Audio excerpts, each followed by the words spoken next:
just talking about gaps and opportunity. So we've seen that stamp duty, £500,000. Obviously, we're talking about the UK here at the moment. So Yep. £500,000 to incentivise people to buy. There's obviously been pent up demand because people were locked down. So we did see housing prices go up. We're seeing that policies are starting to change around planning consent. So we've recently seen that the government had been more lenient, deregulated. Do you think that we're going to start seeing house builders, rather than buy brown sites or greenfields, we'll start seeing them going into prime locations, taking some of this commercial property and converting it, which will then reduce their cost in terms of build cost as well? I mean, do you potentially see that happening?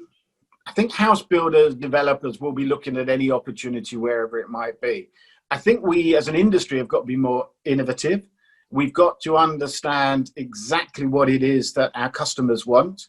And when I say our customers, I do include everyone across that sphere that I said previously. So whether it's the affordable housing, the students and blah, blah, everyone, I think, is now changing their opinion, their mind as to what they might actually want in their next move. And developers are thinking, if you're at Berkeley, you'd be thinking, what am I going to deliver in 5 years' time?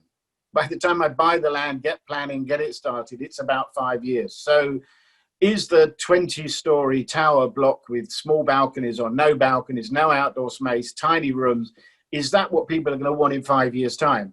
Personally, if I was in the boardroom, I'd probably say no. We should be thinking again. We need to be innovative and more flexible. So I think that is important as to what you're doing and what you're saying within the boardroom. I think also, though, the difficulty you've got is that you need to make sure you've got the right experience, that you just don't jump into something without thinking it through. So somebody was talking to me recently about the high street struggling. We need to actually do stuff with the high street. Well, the high street's only a part of the whole town centre. So we now need to be looking at town centres and say, well, what is it that people want in a town centre? What is going to fill that space? Should it be residential? Should there be more community facilities?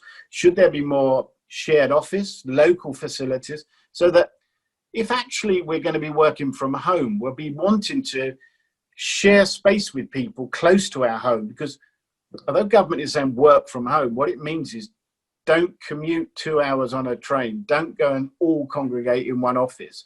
But maybe the place to all go is to a smaller shared space locally at the end of your street. Now, the end of your street might be part of the town centre.